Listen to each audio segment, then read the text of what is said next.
पिशवीतले पैसेही संपले होते. नेमकं मी त्यांना सांगू शकत नव्हती की माझ्या बॅगेत पैसे नाही, आणि त्यांना तो विश्वास येत नसता. मग मी सांगितलं काय करावं लागेल. अनिकेत म्हटलं माताजी काय करावं, रात्रीच्या 8 वाजले, गाडीतलं डिझेल संपलं, अंधार पडला, तुम्ही एकट्याच लेडीज आहेत, आम्ही 3-4 जेंट्स आहोत, काय करावं. अरे म्हटलं घाबरू नको, काहीतरी होईल, तू कशाला काळजी करतं. तो म्हटला तुम्हाला बाबासाहेब बुद्ध तुमचे एकटेच आहेत की काय, तुम्ही एकटंच काम करण्याची अधिकार घेतला की काय, एवढ्या खंतर परिसरात तुम्ही काम करताय. अरे बाबा तसं म्हणू नये, अरे तेव्हा बाबासाहेब एकटे होते, आज तर माझ्या समाज तमाम बौद्ध उपासक उपासिका माझ्यासोबत आहे, मी एकटी नाही. आज डिझेल संपलं म्हणून काय झालं, उद्या शेवटच्या सेकंदापर्यंत धम्माचा प्रचार करील ही माझी जिद्द आहे. तेव्हा आमच्या गाडीतले लोक शांत झाले. मी गाडीच्या खाली उतरली, काय करावं, गाडीत डिझेल टाकलं पाहिजे, मग कोणाला मागावं आता, कोणाला आवाज द्यावा. रात्रीचे 8 वाजले, जंगलामध्ये गाडी थांबली. आमची सुजाता ताई आहे, सुजाता ताईला फोन केला, अगं म्हटलं गाडीतलं डिझेल संपलं, काय करा. काय झालं म्हणजे कुठं आहेत तुम्ही तर प्रचाराला. अरे म्हटलं हो डिझेल संपलं, मग काय लागतं म्हणजे तुम्हाला. म्हटलं बघ आता काय लागते, पैसे लागतात. तिने लगेच तातडीने तिच्या नवऱ्याला फोन केला आणि मला 5,000 रुपये माझे ऑनलाईन टाकले. अनिकेत म्हटलं तुमच्याकडे तर पैसे नव्हते, डिझेल कसं आलं. अरे म्हटलं बुद्धाची जादू लय मोठी आहे. प्रियजनो असं करता करता हा जागतिक परिषदेचा प्रचार केला. प्रियजनो तरी पण खंत वाटलं नाही, तरी पण दुःख वाटलं नाही, तरी पण नाराजगी वाटली नाही. याचं कारण असं आहे की तुम्हाला आणि मला जे काय दिलं ते डॉक्टर बाबासाहेब आंबेडकरांनी दिलं. याच्यावर सर्व अधिकार बाबासाहेबांचा आहे, तुमचा माझा नाही. आज जे मी गाडीमध्ये फिरतोय, आज जे माझ्याकडे सुख सुविधा आहेत, हा सर्व बाबासाहेबांचा अधिकार. कदाचित बाबासाहेबांनी जर आम्हाला समानता दिली नसती तर कुठंतरी कुठल्या तरी गोट्यावर शेण काढलं असतं. ही मात्र जबाबदारी मी कधीच विसरत नाही. महिलांना जी समता दिली ती केवळ बाबासाहेबांची पुण्य आहे, आणि म्हणून माझ्या अंगातलं रक्त आटेपर्यंत मी बाबासाहेबांच्या धम्मचळीतलं काम निश्चित करेन, ही माझी शपथ आहे. आणि म्हणून प्रियजनो जिद्दीने ही जागतिक परिषद घेतली. अगदी 4 दिवसावर धम्म परिषद आली आणि मंडपवाले आमचे पडून गेले. 4 दिवसावर धम्म परिषद आल्यानंतर मंडपवाला पडून गेला आमचा आठवले साहेब, तुमच्यासोबत जो आला होता दाखवायला तो पडून गेला. माताजीने पैसे दिले नाही. अध्यक्ष महाराज घाबरले. गायकवाड साहेब म्हणले माताजी काय करावं, बस्ते साहेब म्हणले माताजी काय करावं. आमच्या कोर कमिटीचे अधिकारी माझ्या चेहऱ्याकडे बघत नव्हते, त्यांना लय नाराजगी वाटत होती, त्यांना दुःख वाटत होतं. एवढा मोठा प्रचार केला, महाराष्ट्रातले भिक्खून येतात, 30 देशातील भिक्खू येणार आहेत, त्यांचं तिकीट आहे, त्यांचं हॉटेल आहे, त्यांचं राहणं आहे, हे सर्व खर्च आपण कसा करणार, कोण देणार. अरे जीजवळ तर पैसे नाहीत, मग काय करणार. मी म्हटलं काला घाबरता हो, मी आहे ना.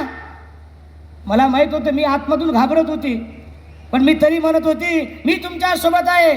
प्रत्येक मिटिंगला आमच्या साहेबाला, गायकवाड साहेबाला मी सांगते, साहेब घाबरू नका, पैशाचं नियोजन होईल, काळजी करू नका. कदाचित मी जर असं म्हटलं असतं की माझ्याकडे पैसे नाही, कदाचित सर्व लोक थकले असते आणि आजची ही जागतिक परिषद झाली नसती. प्रियजनो या प्रस्तावितमध्ये मला एवढंच सांगायचं आहे की औरंगाबाद शहर आमचं धार्मिक आहे, श्रद्धावान आहे, परंतु मला वाटते माझी चूक झाली अशी व्हावी, मी जास्त वेळ दिला नसावा. मला असं म्हणण्यास काय हरकत नाही, कारण चूक स्वीकारणे हे सुद्धा मोठेपण असते. आणि शेवटच्या सेकंदापर्यंत आठवले साहेब मी उपासकांच्या घरी दान मागायला गेली. 25 तारखेच्या 10 वाजेपर्यंत मी लोकांकडे होती. उद्याची परिषद आहे, मंडप टाकायचा आहे, मला धम्मदान द्या.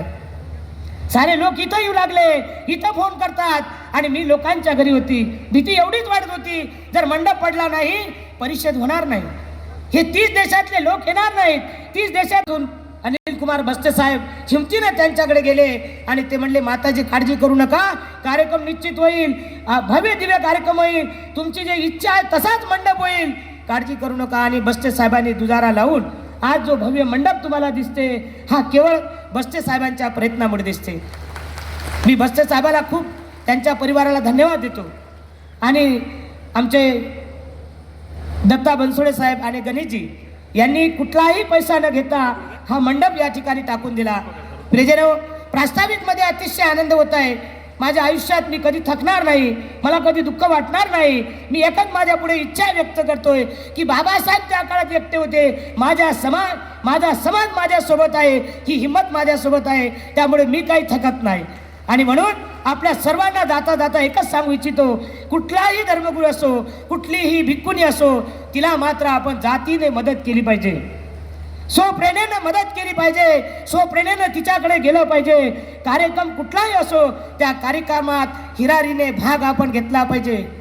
आमच्या समाजामध्ये दानता खूप मोठी आहे, परंतु गंमत अशी आहे, आम्ही तिथं येऊन देतो, आम्ही तिथं आल्यावर करतो, मी उद्या करतो, मी परवा करतो. टाइम इज मनी, वेळेला महत्त्व आहे. वेळ तुमच्यासाठी थांबत नाही, तुम्ही वेळेसाठी थांबता. आणि म्हणून जे माणसं वेळेसाठी थांबतात ते आयुष्यात असे यशस्वी कधीच होत नाही, आणि जे वेळेसाठी थांबत नाहीत ते कधी यशस्वी होऊ शकतात. उदाहरणार्थ आजच्या दिवशी आमची कोर कमिटी ही यशस्वी झाली. मी कोर कमिटीला धन्यवाद देतो, मंगलकामना देतो, ज्यांनी मला या कार्याला सहकार्य केलं. कळत न कळत माझ्याकडून काही शब्द राहिले असतील तर मला आपली मुलगी म्हणून, आपली बहीण म्हणून, आपला धर्मगुरू म्हणून मला माफ करावं. आणि आपण सर्वांनी या ठिकाणी 30 वर्षाचा इतिहास बघितला तेव्हा निश्चित मला वाईट वाटलं की खरंच अशा खरतर परिस्थितीमध्ये मी खरंच राहत होती का, निश्चित राहत होती का स्वप्न बघतो असं मला वाटत होतं. प्रियजनो, या सर्व कार्याशी साक्षीदार आपण सर्वजण आहात. या कार्यक्रमासाठी आपण सर्वजण आलात, मला सर्वांनी सहकार्य केलं. दे उसका भला न दे उसका भला, जो दिल त्यांचंही कल्याण होईल, जे नाही देतील त्यांचंही कल्याण आहे, त्याबद्दल वाद नाही. परंतु आपण सर्वांनी या कार्यासाठी या ठिकाणी आलात त्याबद्दल तुम्हा सर्वांना मंगलकामना करतो. खरं तर आमचे दानदाते म्हणजे आमच्या आपुलकीचे आठवले साहेब, भिक्खू संघ किती जरी उशिरा गेला तरी भंतीला जेवण द्या, भंतीला दान द्या, ही मोठेपण आमच्या समाजामध्ये आहे. आठवल्या साहेबामध्ये ही दानता आहे आणि म्हणूनच भिक्खू संघ त्यांच्या अवतीभोवती राहत असते. मी आठवले साहेबांना खूप खूप धन्यवाद देतो. साहेब, आपण वेळातला वेळ काढून या ठिकाणी आलात. त्याचबरोबर या ठिकाणी काळेसाहेबसुद्धा आलेत, मी काळेसाहेबांना सुद्धा धन्यवाद देतो. आपण सुद्धा वेळातला वेळ काढून या ठिकाणी आलात. आमचे पूजनीय भिक्खुनी संघ, आमच्या भिक्खू संघामधले ज्येष्ठ आणि श्रेष्ठ बौद्ध भिक्खू उपभुक्तजी महास्तवीर यांना सुद्धा वंदन करतो. हर्षबोधी यांना वंदन करतो, करुणाबोधी यांना वंदन करतो.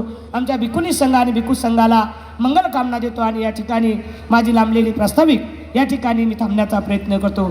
धन्यवाद. जय भीम. नाव सांगा. सुभाष विक्रम पंडित.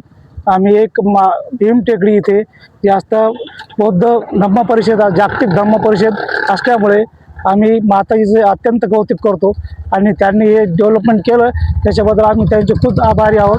आणि आम्ही एक सामाजिक कार्य म्हणून आम्ही पाणी वाटप करत आहोत. मोफत पाणी वाटप. अच्छा, हे स्वतः खर्च स्वतः खर्च करतात. माताजीचं काय कार्य आहे? माताजीचं भरपूर कार्य पूर्ण त्या डेव्हलपमेंट केलेलं इथं. भव्य दिव्य अशी मूर्ती केलेली आणि जे मंत्री संत्री लोक येतात, पूर्ण कार्यकर्ते येतात, लीडर लोक येतात, ते त्यांच्याकडे येतात आणि त्यांना सहकार्य करतात. 2 मिनिट विषयी काय बोललो? यांच्यामध्ये जर सामाजिक कार्य करायचं म्हटलं तर बस्ते साहेब एकदम जास्त काम करतात इथं भीम टेकडीवरती आणि त्यांचं कार्य खूप मोठं आहे. माझं नाव किशोर घुसळे आहे आणि इथे भीम टेकडीवर जी जागतिक धम्म परिषद भरलेली आहे त्यानिमित्ताने आमच्या एरियातर्फे आम्ही मोफत पाणी वाटप करत आहोत. माताजीने जी धम्म परिषद बोलवली त्याबद्दल माताजीचे आम्ही खूप खूप आभारी आहोत. कारण असा प्रसंग आमच्या जीवनात येणार नाही. काय उद्देश आहे कार्यक्रमाचा तर लय उद्देश केला माताजीनं. असे जन्म घेतला माईच्या पोटी माताजीनं करत, असं कोणीच करणार नाही डोक्याला. आभार आहे त्याचं माताजीचं. गाव करून लागेल तुम्हाला.